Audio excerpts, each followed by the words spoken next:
हमारा सौरमंडल के बाद हम लोग ज्योग्राफी का दूसरा चैप्टर जो है वो कंप्लीट करेंगे। क्या है दूसरा चैप्टर? ग्लोब, अक्षांश एवं देशांतर। ग्लोब, अक्षांश एवं देशांतर क्लास 6 एनसीईआरटी का ज्योग्राफी का सेकंड चैप्टर क्या है? ग्लोब, अक्षांश एवं देशांतर। जैसा कि हम लोग पिछले अध्याय में पढ़ चुके हैं कि हमारी पृथ्वी गोलाकार नहीं, यह उत्तर एवं दक्षिण ध्रुवों पर थोड़ी चपटी तथा मध्य में थोड़ी उभरी हुई है। क्या आप कल्पना कर सकते हैं कि यह कैसी दिखती है? इस संबंध में जानकारी प्राप्त करने के लिए आप अपनी कक्षा में सावधानी पूर्वक ग्लोब को देखिए। ग्लोब पृथ्वी का लघु रूप में एक वास्तविक प्रतिरूप है। ठीक है, मतलब कह क्या रहा है यहाँ से यहाँ तक, इस पॉइंट में क्या कह रहा है कि ग्लोब की तरह ही बिल्कुल आपका क्या है, पृथ्वी आपको दिखता है। लेकिन जो ये दिख रहा है ना आपको इस तरीके से, ये वाला, ठीक है, ऐसा कुछ है नहीं। ठीक है, बस उस ग्लोब को स्थिर करने के लिए ऐसा कि ये नॉर्थ और साउथ पोल की तरफ दिखे, इसलिए यह स्टैंड लगाया गया है, लेकिन एक्चुअली में स्टैंड है नहीं। ठीक है, और देख रहे हैं कि बीच में चिपटा है, ऊपर उत्तरी ध्रुव पे और दक्षिणी ध्रुव पे क्या है, थोड़ा सा चिपटा है, यानी एक्सिस पे चपटा है। और ये जो बीच में है क्या है, थोड़ा सा उभरा है। क्या है? थोड़ा सा उभरा है, बस ये यहाँ पर बता रहा है। ग्लोब विभिन्न आकार एवं प्रकार के हो सकते हैं। ठीक है, बड़े ग्लोब जो आसानी से एक स्थान से दूसरे स्थान नहीं ले जाए जा सकते। पॉकेट में देखने योग्य छोटे ग्लोब तथा गुब्बारे जैसे ग्लोब जिनमें हवा भरी जा सकती है, आसानी से एक स्थान से दूसरे स्थान ले जाए जा सकते हैं। ग्लोब स्थिर नहीं होते हैं, इसे उसी प्रकार घुमाया जा सकता है जैसे कुम्हार का पहिया या लट्टू घूमता है। सही बात है। आप इसको क्या करोगे, थोड़ा सा भी ऐसे करके टर्न करोगे ना तो ये घूमने लगेगा। ठीक है, घूमने लगेगा, लेकिन ग्लोब स्थिर नहीं होते। इस प्रकार इसे उसी प्रकार घुमाया जा सकता है जैसे कुम्हार का पहिया एवं लट्टू घूमता है। ग्लोब पर देशों, महाद्वीपों तथा महासागरों को उनके सही आकार में दिखाया जाता है। ठीक है, ताकि अर्थ का अच्छे तरीके से आप स्टडी कर सको, इसलिए ग्लोब एक पृथ्वी का ही लघु रूप है, जिसमें पृथ्वी में सौरमंडल, पृथ्वी पर कौन सा महाद्वीप कहाँ पर है, महासागर कहाँ पर है, ठीक है, सारी जानकारियाँ आपको देखने को इस ग्लोब से मिल जाए, जो कि पृथ्वी पर एक्चुअली में है। ठीक है, पृथ्वी के समान किसी गोले पर किसी बिंदु की स्थिति का वर्णन करना कठिन है। ठीक है, अब प्रश्न यह उठता है कि इस पर किसी स्थान की स्थिति कैसे बताई जा सकती है।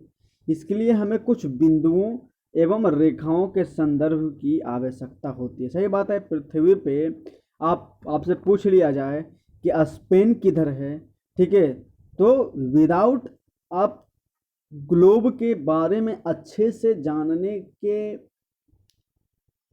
आप नहीं जानोगे ग्लोब के बारे में अच्छे से, तो आप पृथ्वी पे स्पेन कहाँ है, ठीक है, आप नहीं बता सकते। नॉर्वे कहाँ पर है, आप नहीं बता सकते।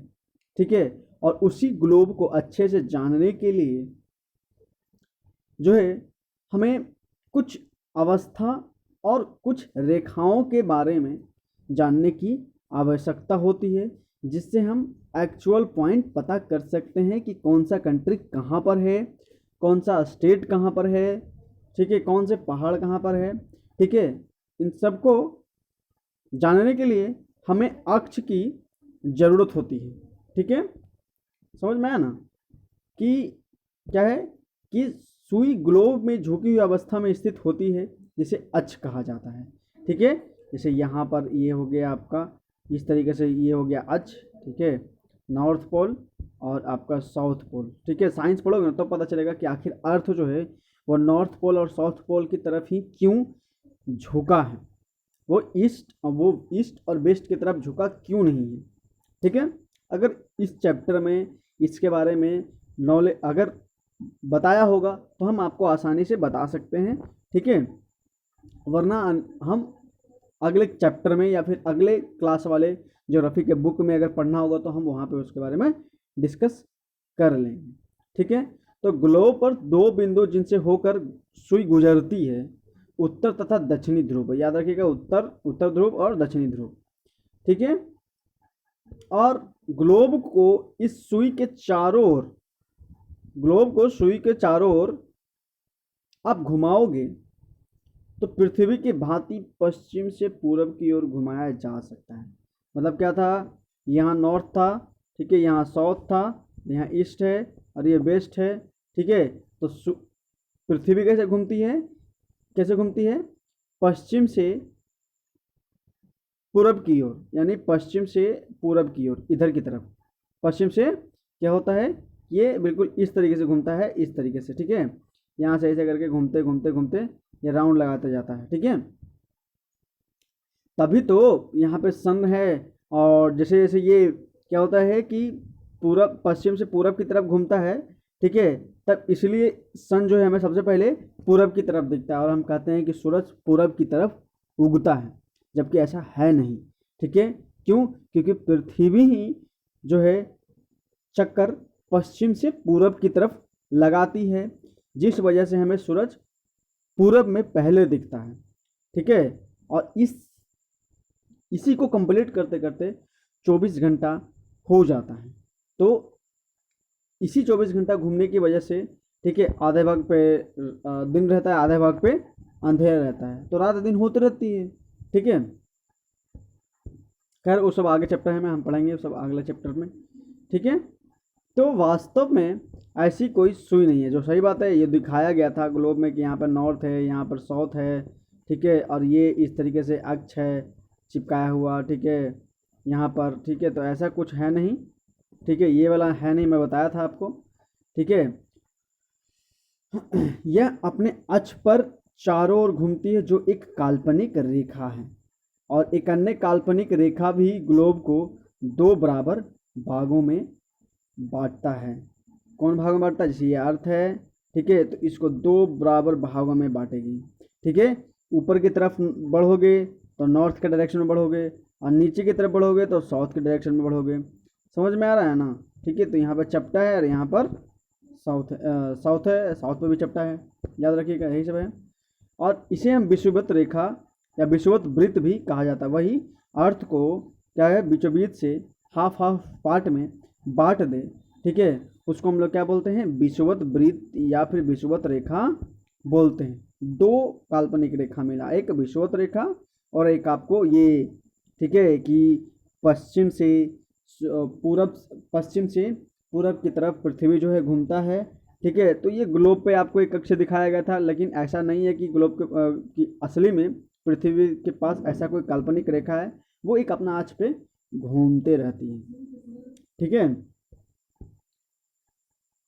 पृथ्वी के उत्तर में स्थित आधे भाग को उत्तरी गोलार्ध और दक्षिणी वाले भाग को दक्षिणी गोलार्ध कहा जाता है। ये दोनों बराबर के आधे भाग होते हैं। इस प्रकार विषुवत वृत्त पृथ्वी पर एक काल्पनिक वृत्त बन जाती है। यह पृथ्वी पर विभिन्न स्थानों की स्थिति बताने का सबसे महत्वपूर्ण और संदर्भ बिंदु है। विषुवत वृत्त से ध्रुवों तक स्थिति सभी समानांतर वृत्तों को अक्षांश रेखाएं कहा जाता है। अक्षांशों को अंश में मापा जाता है। कहने का मतलब यहाँ पर बहुत अच्छा है, यहाँ पर एक पॉइंट है, ठीक है, कि ये आपका पृथ्वी है, ये विषुवत रेखा है। जैसे जैसे आप ऊपर की तरफ बढ़ोगे तो ये उत्तरी गोलार्ध की तरफ बढ़ोगे, और जैसे नीचे की तरफ बढ़ोगे तो दक्षिणी गोलार्ध में बढ़ोगे। ठीक है, याद रखिएगा। और जैसे जैसे हम ऊपर की तरफ बढ़ते हैं, ठीक है, और इसी को जो बिल्कुल आपको पृथ्वी को बीच बीच से काट रहा है उसको हम लोग क्या बोलते हैं, विषुवत रेखा।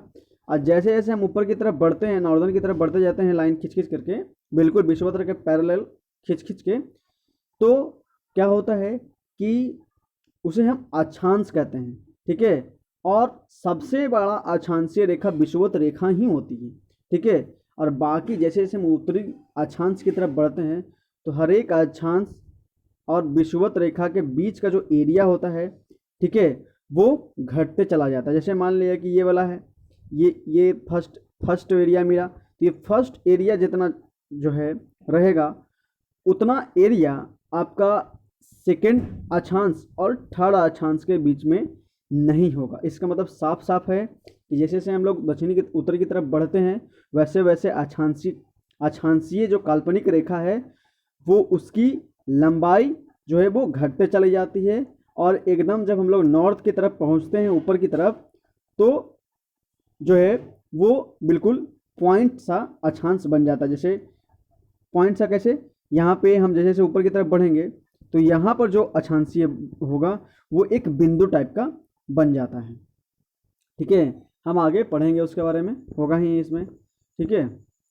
विषुवत वृत्त शून्य अक्षांश को दर्शाती है, यानी यहाँ पर क्या हो गया, ये विषुवत वृत्त जो है वो 0 डिग्री पे रहेगा, सॉरी ये 0 डिग्री पे 0 डिग्री पे रहेगा, 0 डिग्री पे, ठीक है। और चूंकि विषुवत वृत्त से दोनों तरफ ध्रुवों के बीच की दूरी पृथ्वी के चारों ओर वृत्त के 1/4 है। मतलब यहाँ पर क्या बोल रहा है कि जो आपका ये वृत्त है, ठीक है, जो विषुवत वृत्त है वो दोनों तरफ ध्रुवों के बीच की दूरी पृथ्वी के चारों ओर के वृत्त के 1/4 है। अतः इसका माप होगा 360 डिग्री यानी 1/4 यानी 90 डिग्री अंश, और इस प्रकार 90 डिग्री अंश उत्तरी अक्षांश और उत्तरी ध्रुव को दर्शाता है। यानी आप सिंपल सी बात है यार, ये कह रहा है, ठीक है, यहाँ से ये और ये, ठीक है, कहने का मतलब क्या, ये 90 और ये 90 और ये 90 और ये 90 मिल करके टोटल क्या हो गया, 360 डिग्री हो गया, ठीक है। तो इस तरीके से हम कह सकते हैं कि 90 डिग्री उत्तरी अक्षांश होगा और 90 डिग्री दक्षिणी अक्षांश होगा, ठीक है। इस प्रकार विषुवत वृत्त के उत्तर के सभी समांतर रेखाओं को उत्तरी अक्षांश कहा जाता है, जैसे मैंने आपको पहले बता दिया। अब विषुवत वृत्त के दक्षिणी स्थित सभी समांतर रेखाओं को दक्षिणी अक्षांश कहा जाता है। इसलिए प्रत्येक अक्षांश के मान के साथ उसकी दिशा यानी उत्तर या दक्षिण को भी लिखा जाता है। इसे उत्तर या दक्षिणी अक्षर से व्यक्त किया जाता है। उदाहरण के लिए महाराष्ट्र में चंद्रपुर एवं ब्राजील दक्षिण अमेरिका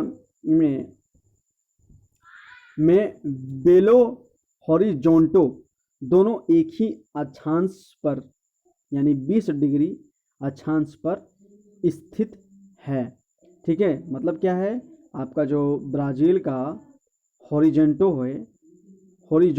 बेलो हॉरिजॉन्टो कौन यहाँ पर देख लीजिए, मैं लिख देता हूँ, हॉरिजॉन्टो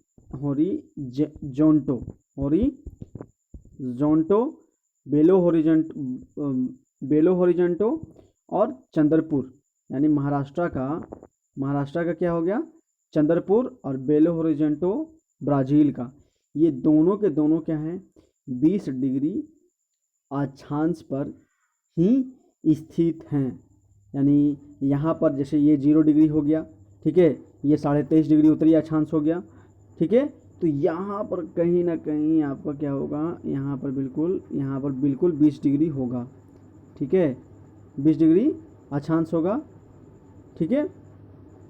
तो यहाँ पर कहीं बेलो हॉरिजॉन्टो होगा, ठीक है, किसका, दक्षिणी अमेरिका के जो ब्राज़ील है यहाँ पर बेलो हॉरिजॉन्टो होगा 20 डिग्री अक्षांश पे, और यहाँ पर कहीं महाराष्ट्र होगा, और इसी महाराष्ट्र जो है, ये महाराष्ट्र का जो चंद्रपुर है वो भी 20 डिग्री ही अक्षांश पर होगा। इसलिए हम कहते हैं कि 20 डिग्री उत्तरी अक्षांश पर तथा बेलो हॉरिजॉन्टो दक्षिणी अक्षांश पर स्थित है, ठीक है। यहाँ पर ये नहीं कह रहा, हम लोग गलत समझ गए, ठीक है। यहाँ पे क्या कह रहा है ना कि उत्तरी अक्षांश में चंद्रपुर 20 डिग्री का और बेलो हॉरिजॉन्टो जो है वो दक्षिणी अक्षांश के 20 डिग्री, यानी यहाँ पर आपका क्या होगा 20 डिग्री उत्तरी अक्षांश में, क्योंकि विषुवत रेखा से हम लोग जो है विषुवत रेखा से ऊपर चले गए और यहाँ पर कहीं ना कहीं जो है क्या होगा कि 20 डिग्री दक्षिणी अक्षांश होगा। और यहाँ पर लगभग जो है क्या होगा कि यहाँ पर महाराष्ट्र के चंद्रपुर होगा, ठीक है। और इसी 20 डिग्री अक्षांश पर दक्षिणी अमेरिका का, ब्राज़ील का, यानी यहाँ पर जो है बेलो होरिजेंटो स्थित होगा। तो जैसे जैसे हम विषुवत वृत्त से दूर जाते हैं अक्षांश का आकार घटता जाता है। जैसे हम बताए थे कि जैसे जैसे हम लोग किसी भी दो अक्षांशीय रेखा के बीच का एरिया अगर हम बनाएं, ठीक है, तो बराबर नहीं होगा, ठीक है। वो जैसे जैसे हम ऊपर की तरफ बढ़ेंगे, उत्तरी ध्रुव की तरफ बढ़ेंगे, तो एरिया घटते चला जाएगा। और सबसे ज़्यादा एरिया आपका क्या होगा कि कर्क रेखा और विषुवत रेखा के बीच में होगा, ठीक है। और उसके बाद कर्क रेखा से हम और ऊपर चल जाते हैं, 66.5 डिग्री दक्षिणी चले जाते हैं, ठीक है। तो वहाँ का एरिया क्या होगा, बिल्कुल और कम होगा, ठीक है। आप समझ सकते हैं इस चीज़, ठीक है, क्योंकि अक्षांशों का आकार घटता चला जाता है। तो जब अक्षांशों का आकार ही घटता चला जाता है तो एरिया भी कमते चला जाता होगा, ठीक है। सिंपल सी बात है। महत्वपूर्ण अक्षांश क्या क्या होगा, जैसे अब हम लोगों को, अब हमारे अक्षांश तो याद नहीं रख सकते हैं, ठीक है, लेकिन 0 डिग्री आपको याद रखना पड़ेगा, 90 डिग्री उत्तरी याद रखना पड़ेगा, 90 डिग्री दक्षिणी आपको याद रखना पड़ेगा, ठीक है। और कौन कौन याद रखना पड़ेगा, और ये याद रखना पड़ेगा आपको कि कर्क रेखा 23.5 डिग्री उत्तरी, मकर रेखा 23.5 डिग्री दक्षिणी, और 66.5 डिग्री दक्षिणी वृत्त, 66.5 डिग्री उत्तरी वृत्त, ये आपको याद रखना पड़ेगा, ये 4 पॉइंट, ठीक है। अब उत्तरी गोलार्ध में कर्क रेखा 23.5 डिग्री पहला, दूसरा दक्षिणी गोलार्ध में मकर रेखा 23.5 डिग्री दक्षिणी, विषुवत वृत्त 66.5 डिग्री उत्तरी में ध्रुव, और विषुवत रेखा 66.5 डिग्री दक्षिणी में ध्रुव वृत्त, ये आपको याद रखना पड़ेगा। पृथ्वी का ताप कटिबंध, कर्क रेखा तथा मकर रेखा के बीच के सभी अक्षांशों पर सूर्य वर्ष में एक बार दोपहर में सिर के ठीक ऊपर होता है, ठीक है। सभी अक्षांशों पर सूर्य वर्ष में एक बार दोपहर में सिर के ठीक ऊपर रहता है। सिंपल सी बात है, ये आपका पृथ्वी है, ये 0 डिग्री विषुवत रेखा, ये 23.5 डिग्री नॉर्थ यानी कर्क रेखा, ये कर्क रेखा हो गया, ठीक है। और ये हो गया आपका मकर रेखा 23.5 डिग्री। तो इन तीनों ध्रुव पर, इस पर और इस पर और इस पर, इन तीनों अक्षांशीय रेखा पर एक ना एक बार वर्ष भर में सूर्य जो है वो ठीक सर के ऊपर होता है, मतलब इसके ठीक ऊपर 90 डिग्री पे, ठीक इसके ऊपर 90 डिग्री पे, ठीक इसके ऊपर 90 डिग्री पे, एक ना एक बार साल भर में इन तीनों पर जो है वो ठीक ऊपर में रहता है। तो इसका मतलब हम कह सकते हैं कि सबसे पहले मान लिया कि यहाँ पर होगा 90 डिग्री, फिर यहाँ पर होगा, तो इसका मतलब ये है कि यहीं से यहीं कर्क से मकर से कर्क रेखा के बीच में ही सिर्फ सन जो है वो घूमता रहता होगा। और इसी घूमने की वजह से यहाँ का एरिया जो है वो काफ़ी ज़्यादा गर्म रहता है, और इसी गर्म की वजह से काफ़ी ज़्यादा बारिश भी यहाँ पर देखने को मिलता है। काफ़ी सारा पृथ्वी पर जीवन में जो विविधताएं हैं वो यहीं पर देखने को मिलता है। जैसे अमेज़न का जंगल बिल्कुल विषुवत रेखा के आसपास में ही आपको देखने को मिलेगा, ठीक है, ये आप समझ सकते हैं, ठीक है। क्योंकि जहाँ पे बारिश ज़्यादा होगी वहाँ पे जीवन में विविधता जो है वहाँ पे ज़्यादा देखने को मिलेगा, ठीक है, ठीक है। तो याद रखिएगा आप। और कर्क रेखा और मकर रेखा के बाद, कर्क रेखा और मकर रेखा के बाद किसी भी अक्षांश पर दोपहर का सूर्य कभी भी सिर के ऊपर नहीं होता। ध्रुव की तरफ सूर्य की किरणें तिरछी होती हैं, सही बात है, तिरछी होती हैं। इसी प्रकार उत्तरी गोलार्ध में कर्क रेखा और उत्तरी ध्रुव वृत्त, दक्षिणी गोलार्ध में मकर रेखा एवं दक्षिणी ध्रुव वृत्त के बीच वाले क्षेत्र का तापमान मध्यम रहता है। मतलब क्या, यहाँ पर 0 डिग्री विषुवत रेखा, यहाँ पर मकर का रेखा, यहाँ पर मकर रेखा, यहाँ पर दक्षिणी 66.5 डिग्री उत्तरी वृत्त हो गया, और यहाँ पर 66.5 डिग्री दक्षिणी वृत्त हो गया। तो यहाँ पर जो है आपको थोड़ा सा मध्यम टेम्परेचर देखने को मिलेगा, यहाँ पर काफ़ी ज़्यादा गर्म टेम्परेचर देखने को मिलेगा, और यहाँ पर बिल्कुल आपको ठंड देखने को मिलेगा, क्योंकि सूर्य का लाइट जो है बिल्कुल यहाँ पर काफ़ी कम पड़ पाता है। ठीक है, कभी कभी तो ऐसा जब घूमता है ना तो इतना ही पार्ट में ही जब घूमता है तो 6 महीने तक ये यहाँ पर लाइट रहता है, 6 महीना प्रकाश और 6 महीना इधर अंधेरा। ठीक है, याद रखिएगा, ये सब चीज़ है, माइंड में रखिएगा, ये सब अगले चैप्टर में हम लोग करेंगे। ठीक है, उत्तरी गोलार्ध में उत्तरी ध्रुव एवं उत्तरी ध्रुव तथा दक्षिणी गोलार्ध में दक्षिणी ध्रुव वृत्त और दक्षिणी ध्रुव के बीच के क्षेत्र में ठंड बहुत होती है। ठीक है, जैसे कुछ दिनों पहले रूस हम देखते हैं, एक थोड़ा सा बता देता हूँ। ठीक है, ये है आपका पृथ्वी, समझ लीजिए ना, ये हो गया आपका पृथ्वी। ठीक है, ये आपका पृथ्वी हो गया। ठीक है, यहाँ पर 0 डिग्री विषुवत रेखा हो गया। ठीक है, यहाँ पर कर्क रेखा, यहाँ पर मकर रेखा, यहाँ पर 66.5 डिग्री दक्षिणी, यहाँ पर 66.5 डिग्री उत्तरी। तो यहाँ पर बिल्कुल रूस पड़ता है। ठीक है, और रूस के साइबेरिया में लगभग हम कह सकते हैं 40 लाख साल पहले। ठीक है, 40 लाख, समझ सकते हैं मैं क्या बोल रहा हूँ, 40 लाख साल पहले के डायनासोर का अंश मिला है यहाँ पर। ठीक है, क्यों? और वो भी सुरक्षित वो अंश मिला है, मतलब हड्डी जो है बिल्कुल सुरक्षित है। ठीक है, इसका मतलब क्या है कि वहाँ पे ठंड की वजह से, -डिग्री में टेम्परेचर की वजह से उस पर कभी भी कोई भी बैक्टीरिया लगा ही नहीं, ताकि जिसकी वजह से वो जो बोन्स हैं वो ख़त्म हो सके। ठीक है, क्योंकि यहाँ पे टेम्परेचर काफ़ी लो होता है। ठीक है, अब देशांतर क्या है? देशांतर किसी स्थान की स्थिति को बताने के लिए, समझ रहे हैं?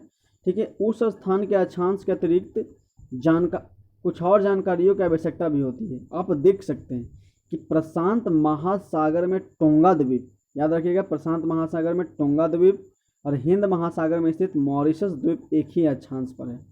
आप समझ सकते हैं हम क्या बोल रहे हैं कि प्रशांत महासागर में टोंगा द्वीप और हिंद महासागर में मॉरिशस द्वीप एक ही अक्षांश पर है, यानी 20 डिग्री दक्षिणी स्थान पर 20 डिग्री देशांतर पर स्थित है। आप समझ सकते हैं देशांतर क्या होता है, तो बिल्कुल इस तरीके से। ठीक है, ये हो गया आपका देशांतर रेखा, फिर से कर लेते हैं, गड़बड़ा गया है। ठीक है, ये हो गया आपका बिल्कुल इस तरीके से। और देशांतर जो है वो हमेशा बराबर होता है। ठीक है, याद रखिएगा, कभी भी घटता बढ़ता नहीं है, ये आप अपने माइंड में घुसा लीजिए। ठीक है, तो क्या बोल रहा है, प्रशांत महासागर का टोंगा द्वीप और दक्षिणी हिंद महासागर का मॉरिशस द्वीप 20 डिग्री देशांतर पर स्थित है। मान लिया कि ये 90 डिग्री का, ये 0 डिग्री का होगा, तो ये लगभग 20 डिग्री का होगा, मान लिया कि। तो इसी 20 डिग्री देशांतर पर क्या होगा कि प्रशांत महासागर का टोंगा द्वीप और मॉरिशस जो है वो एक ही द्वीप पर है। ठीक है, उनकी यह स्थिति जानने के लिए पता करना होगा कि उत्तरी ध्रुव को दक्षिणी ध्रुव से जोड़ने वाली संदर्भ रेखा से पूर्व से पश्चिम की ओर इन स्थानों की दूरी कितनी है। इन संदर्भ रेखाओं को देशांतरीय यामोत्तर कहा जाता है। मतलब समझ रहे हैं आप, उत्तरी को दक्षिणी ध्रुव से जोड़ने वाली जो रेखा होती है, यानी उत्तरी, ये हो गया उत्तरी और ये हो गया दक्षिणी। अब उत्तरी दक्षिणी को जोड़ेंगे ना, ऐसे जोड़ रहे थे तो क्या होता, कभी उत्तरी दक्षिणी जुट रहा था, नहीं जुट रहा था। ठीक है, ठीक है, लेकिन क्या है कि ये हम उत्तरी दक्षिणी को जोड़ने का ये है रेखा है, और इसी रेखाओं को, और इसमें क्या होता है कि पूरब और पश्चिम हमको पता चल जाएगा, इधर की तरफ जाएंगे तो पूरब और इधर की तरफ जाएंगे तो वेस्ट। ठीक है, तो पूरब और पश्चिम के जो भी स्थान हैं उनको हम बड़ा इजीली से इनमें शो कर सकते हैं, देख सकते हैं।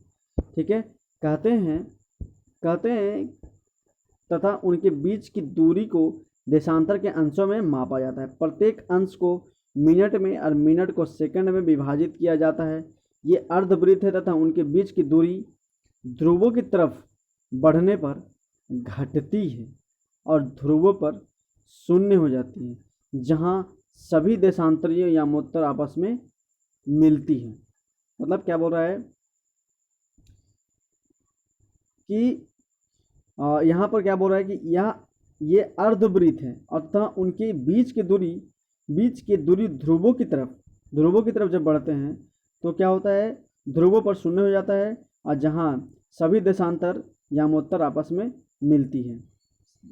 ठीक है, अक्षांश रेखाओं से अक्षांश रेखाओं से भिन्न भिन्न सभी देशांतर यामांतर की लंबाई समान होती है, याद रखिएगा। इसलिए इन्हें सिर्फ मुख्य संख्याओं में व्यक्त करना कठिन था। तब सभी देशों ने निश्चय किया कि ग्रीनविच, जहां ब्रिटिश राजकीय वैधशाला है, से गुजरने वाली यामोत्तर से पूर्व और पश्चिम की ओर गिनती शुरू की जाए।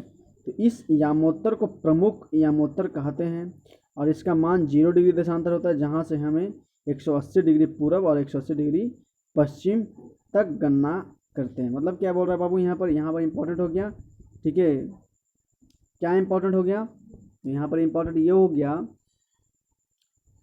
कि थोड़ी सी क्या होती है कि कठिनाई होती है। आपको हम कैसे देशांतर को ऐसा मेजर करें, कहाँ से हम मेजर कर सकते हैं, ठीक है, ताकि हम पृथ्वी पे कहीं भी किसी भी स्थान को एक सही तरीके से हम शो कर सकें, देख सकें, ठीक है, लोकेशन पता कर सकें। इसलिए देशांतर बनाया गया। और देशांतर बनाने के लिए लोगों ने, हर एक कंट्री के सदस्य ने क्या किया कि ग्रीनविच, लंदन के ग्रीनविच से क्या किया, जो उनका ग्रीनविच में जहाँ पर वैधशाला है ब्रिटेन का, वहाँ से क्या किया गया, बिल्कुल यहाँ पर 0 डिग्री क्या किया गया, देशांतर बनाया गया। और उसके बाद जैसे जैसे इस इधर की तरफ घूमा तो 180 डिग्री इधर घूम गया और 180 डिग्री इधर घूम जाता है। ठीक है, तो इस तरीके से हम लोग कह सकते हैं कि 360 डिग्री घूमा। ठीक है, और यामोत्तर मिलकर पृथ्वी को 2 समान भागों में, अब पूर्वी गोलार्ध एवं पश्चिमी गोलार्ध में विभक्त कर देती है। इसलिए किसी स्थान के देशांतर के आगे पूर्व के लिए पूर्व अक्षर पू और पश्चिम के लिए अक्षर पश्चिम का उपयोग करते हैं। यह जानना रोचक होगा कि 180 डिग्री पूर्व और 180 डिग्री पश्चिमोत्तर एक ही रेखा पर स्थित है। मतलब अगर आप इस तरीके से है, और ये हो गया आपका 0 डिग्री देशांतर जहाँ पर लंदन का ग्रीनविच है, और इस तरीके से घूमते घूमते हम जब यहाँ पर पहुँचते हैं 180 डिग्री पर, ऐसे करते करते, ठीक है, 180 डिग्री पूर्वी देशांतर और ये 180 डिग्री पश्चिमी देशांतर, ये दोनों जब यहाँ पर आकर के मिलता है ना, तो वहाँ पर क्या होता है कि एक ही यामोत्तर, यानी एक ही यामोत्तर बन जाता है। तो अब ग्लोब पर अक्षांश रेखाओं एवं देशांतरीय यामोत्तर के द्वारा बनी ग्रिड को देखो।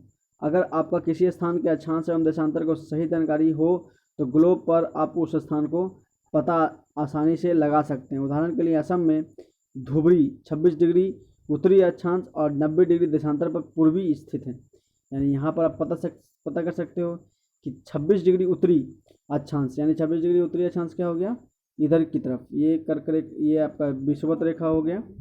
ठीक है, ये विषुवत रेखा, और ये हो गया कर्क रेखा 23.5 डिग्री, और यहाँ पर आपका क्या है कि 26 डिग्री। ठीक है, और 90 डिग्री पूर्वी देशांतर, यानी इधर की तरफ। ठीक है, ये हो गया 0 डिग्री देशांतर, और यहाँ की तरफ 90 डिग्री कहीं ना कहीं होगा। तो 90 डिग्री पूर्वी देशांतर और 26 डिग्री क्या हो गया, उत्तरी अक्षांश यहाँ पर मिलेगा। जैसे यहाँ पर मिलेगा तो आप पता कर सकते हो कि असम का वो धुबरी है। ठीक है, और धुबरी भी एक इम्पॉर्टेंट पॉइंट है। ठीक है, हम उस धुबरी के बारे में आपको कभी जब ब्रह्मपुत्र नदी के बारे में बताना होगा तो हम आपको बताएंगे। ठीक है, अब उस बिंदु को देखो जहाँ ये दोनों रेखाएं एक दूसरे को काटती हुई बिंदु धुबरी की सही स्थिति होगा। इनको समझने के लिए कागज पर समान दूरी वाले क्षैतिज तथा ऊर्ध्वाधर रेखाएं खींचें और ऊर्ध्वाधर रेखाओं को संख्या इस तरीके से बांट लें। ठीक है, आप ये देख लीजिए, आप कर लीजिएगा, ये सब आपके करने की चीज़ है। हाँ,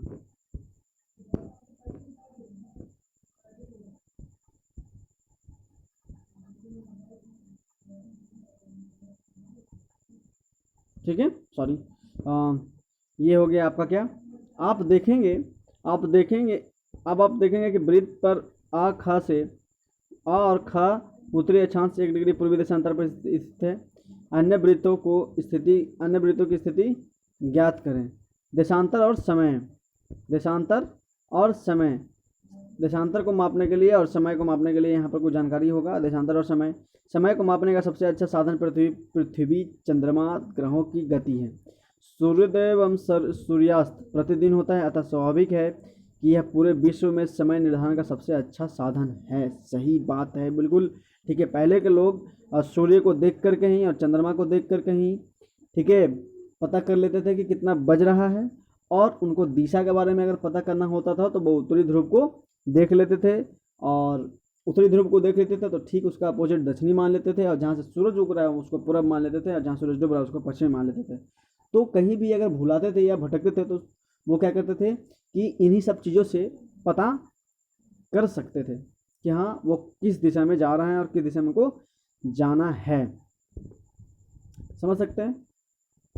तो जो दोपहर में सबसे छोटी एवं सूर्योदय और सूर्यास्त के समय सबसे लंबी होती है, ठीक है।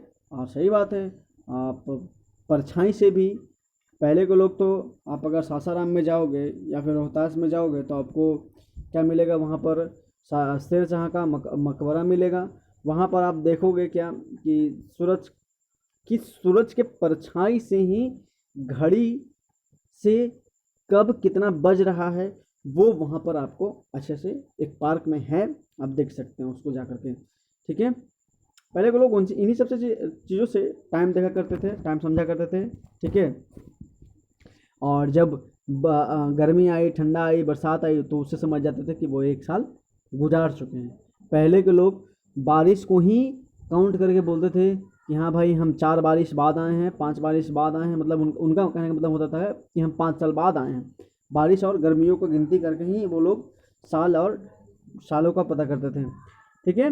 अब चूँकि पृथ्वी पश्चिम से पूरब की ओर चक्कर लगाती है, अतः वे स्थान जो ग्रीनविच के पूरब में है उनका समय ग्रीनविच समय से आगे होगा, जो पश्चिम में उनका समय पीछे होगा। सही बात है यार, ये सन है, यहाँ पर 0 डिग्री देशांतर है, और सॉरी ये पृथ्वी है, यहाँ सन है, और ये पश्चिम से पूरब की तरफ, यानी पश्चिम से पूरब की तरफ घूमता है, तो सबसे पहले सूरज पूरब की तरफ ही दिखेगा।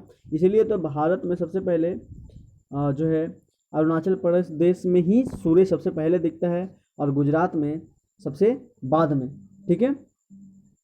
और अरुणाचल प्रदेश और गुजरात के बीच के अगर टाइम की दूरी को, दिन की दूरी को या फिर डिफरेंस को हम देखें तो 2 घंटे का लगभग दूरी जो है वो हो जाता है, ठीक है। मतलब 2 घंटा पहले सूरज उगा और 2 घंटा पहले सूरज बाद में वहाँ डूबता है। ये इस तरीके से पहले के लोग गणना किया करते थे। पृथ्वी लगभग 24 घंटे में अपने अक्षांश पर 360 डिग्री घूम जाती है, अतः 1 घंटे में 15 मिनट, एक घंटे में 15 डिग्री और 4 मिनट में 1 डिग्री, यानी 1 डिग्री में कितना मिनट, 1 डिग्री में 4 मिनट, समझ रहे हैं, ठीक है। तो 15 ग्रीनविच से 15 डिग्री पूरब में समय होगा 15 चौके 60 मिनट, अर्थात ग्रीनविच के समय से 1 घंटा आगे, अर्थात वह दोपहर का 1 बजा होगा। लेकिन ग्रीनविच से 15 डिग्री पश्चिम ग्रीनविच समय से 1 घंटा पीछे होगा, यानी वह सुबह के 11 बजे होगा। मतलब समझ, आप देखो यार, सिंपल सी बात है यार, इतना कॉम्प्लिकेटेड नहीं है ये चीज़ें, ठीक है। आप समय देख सकते हो, यहाँ पर कहीं ना कहीं 15 डिग्री होगा, सिंपल सी, और यहाँ पर कहीं 15 डिग्री पूर्वी होगा, और ये 15 डिग्री पश्चिमी होगा, और ये ग्रीनविच है, ठीक है। तो 1 डिग्री में जब 4 मिनट है, 1 डिग्री में सॉरी यार, 1 डिग्री में क्या है, 1 डिग्री में 4 मिनट है, ठीक है। तो 15 चौके 60 मिनट, यानी यहाँ पर बिल्कुल क्या हो गया, 60 मिनट पीछे, यानी यहाँ पर 11 बज रहा होगा, और यहाँ पर आपका क्या है, 1 बज रहा होगा, और इसको हम लोग अगर 12 मान ले तो, ठीक है। हम मानक समय क्यों मानते हैं? अलग अलग यामोत्तर तथा स्थित स्थानों के यामोत्तर समय, स्थानीय समय में अंतर। सिंपल सी बात है, अगर हम लोग मानक समय से ना चलें तो एक ही कंट्री में बहुत सारे समय जोन हो जाएगा, ठीक है, टाइम जोन हो जाएगा, ठीक है, जिससे हम कभी भी किसी भी चीज़ के बारे में अच्छे से हम लोग नहीं समझ सकते हैं। इसलिए सारे कंट्री मिल करके क्या किए, पृथ्वी पर एक समय निर्धारण का क्या बनाए, यामोत्तर रेखा बनाए, और उसके बाद उसको हर एक कंट्री में लागू कर दिए, जो कि सही भी है, ठीक है। अगर आप रूस के बारे में पता करोगे, रूस में अगर सही से देखोगे तो उतना बड़ा देश है, तो रूस में अगर हम अलग अलग टाइम जोन माने तो लगभग वहाँ 15 से 20 टाइम जोन बन सकता है। इंडिया में खुद ही यार 4 से 5 टाइम जोन बन सकता है।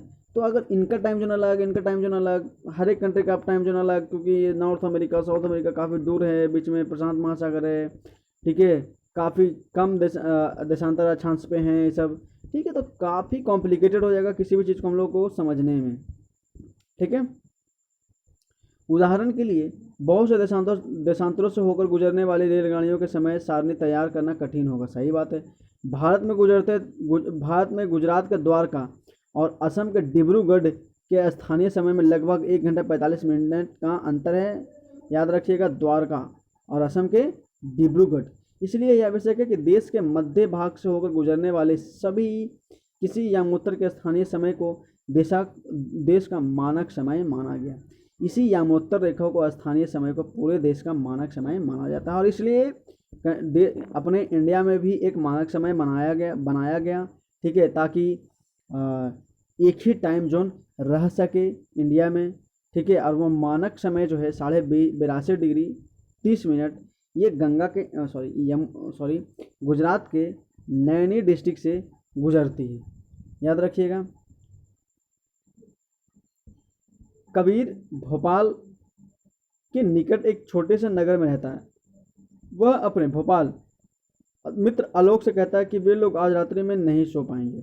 भारत एवं इंग्लैंड के बीच क्रिकेट मैच लंदन में 2 बजे अपराह्न में शुरू होगा, अर्थात भारत के समय अनुसार शाम में 5:30 बजे। सही बात है। ग्रीनविच 0 डिग्री और लगभग जो है भारत जो है 1 डिग्री में समझ लीजिए कि 4 मिनट है, तो 5.5 घंटा 5 घंटा 30 मिनट में कितना मिनट हुआ, तो 6 पचे 30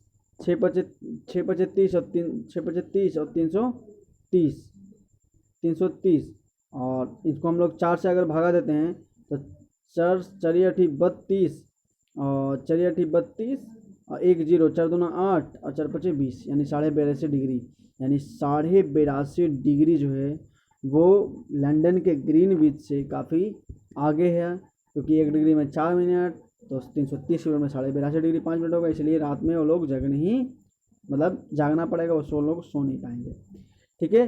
तो भारत ग्रीनविच के पूर्व 82.5 स्थित है। यहाँ का समय ग्रीनविच समय से 5 घंटा 30 मिनट आगे है। इसलिए जब लंदन में दोपहर को 2 बजे होंगे तो शाम में 7:30 बजे होंगे। कुछ देशों का देशांतरी विस्तार अधिक होता है, जिसके कारण वहाँ एक से अधिक मानक समय अपनाए गए हैं। उदाहरण के लिए रूस में, मैं बोला था ना, रूस में 11 समयों का अपनाया गया है। अब पृथ्वी को 1-1 घंटे वाले 24 समय क्षेत्रों में बांटा गया है। इस प्रकार प्रत्येक समय क्षेत्र 15 डिग्री देशांतर तक के क्षेत्र को घेरता है। और ये रहा आपका चैप्टर कंप्लीट।